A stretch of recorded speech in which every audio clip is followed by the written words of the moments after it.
So here's the question. What do you do when the wine runs out? Now, today in this gospel, we hear this, I think, great sentence from Mary. Jesus, they have no wine. You see, there was this couple in their wedding banquet, they ran out of wine. And Mary's statement was great compassion. It was really kind. She saw a need because it would have been so embarrassing for that couple and their families to run out of wine. And she thought, well, maybe Jesus could help. So she says, Jesus, they have no wine. That seems to be, at least to me, that sentence is a real statement of compassion for the reality of our lives also. Because for everyone, the wine runs out at some point or another. The wine always runs out. You know, the initial joy of relationship hits disillusionment. Jobs and careers lose their luster. Involvement in organizations grows tired and stale. The wine runs out in friendship, in church, and commitments and studies and our care for the bigger world and whatever. Sadly, the wine always runs out. Of course it does. We're disillusioned because that dream that used to burn in our heart now seems just so far away from reality.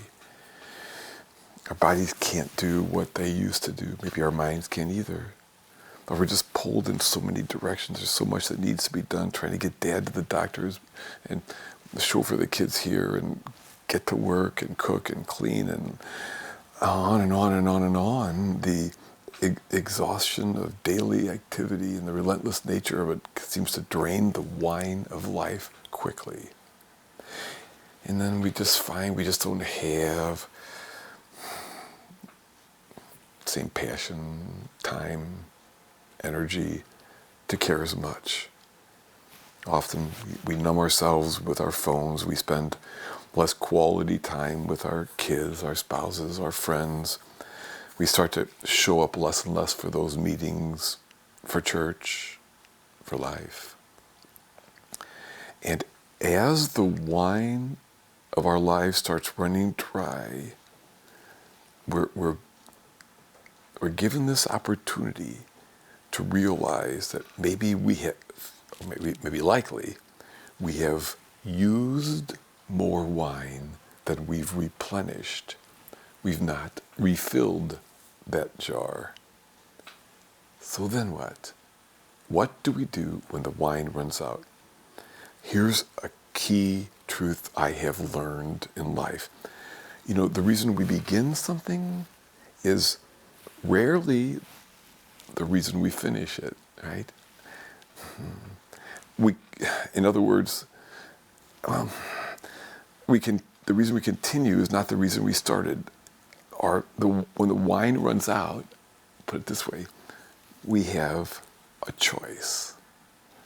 We can bail out in search of a source of cheap wine somewhere, or make the choices to do the work to tap into the best wine that is already there.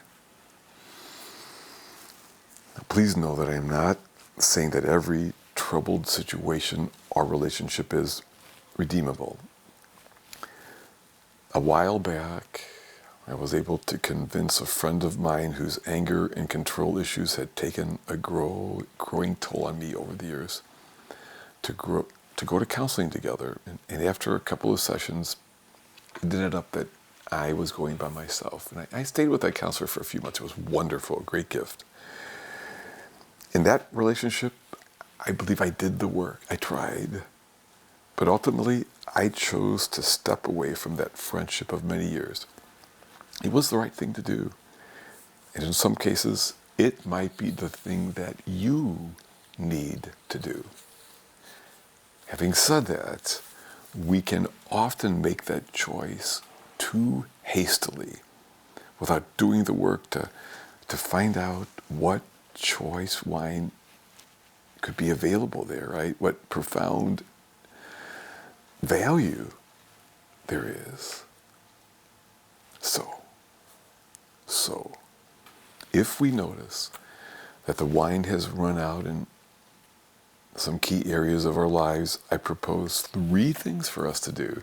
First, just name it. Just acknowledge it. No need to fear it or deny it or run from it. And there's no need for shame, really. Just name it. There it is. Be aware. Secondly, turn to Jesus, to the Jesus who is, even if we've not acknowledged him for quite a long time, he's there. He's always there. And just tell him honestly, in whatever way works for you, Jesus, I just kind of have run out of wine in this aspect of my life. Some things have lost their luster. It feels flat or lost meaning or joy. Jesus, I mean, again, you do this in your words, but could you transform the water of my daily life into good wine, just as you did for those folks those years ago? And then 3, start the work of replenishing. Take an actual step or 2 towards filling that jar with water so that the Lord can transform it into wine. Turn off that TV, that laptop. Go out on a date with your spouse. Call that marriage counselor. Start working on a resume. Sign up for that class, that talk, that retreat, that prayer service. Spend a few quiet moments each day just to look out your window or outside somehow and notice some of the wonders of creation that surround you, that are always there. Again, the 3 steps. First, just name it.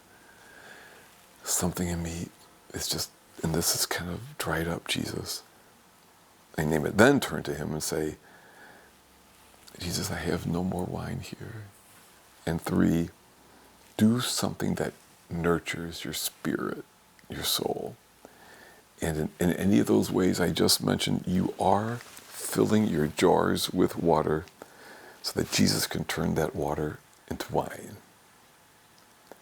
So, how about you? And where are you these days? In midlife, in mid-marriage, mid-semester, mid-career, mid-anything? And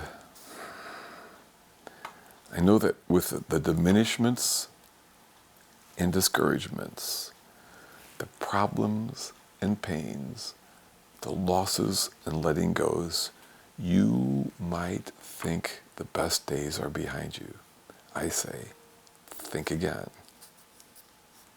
Because the promise of Cana in Galilee and of all such moments in our lives is that when the wine runs out for us, Jesus is there, ready and willing to turn the water of our regular daily living into something rich and warm and deep down good. The best wine is there for us, always. We can, again, drink deeply of the joys and the meaning of life, because for those who do the work to keep hearts alive, there is this wonderful discovery for us. Jesus did save the best wine for last.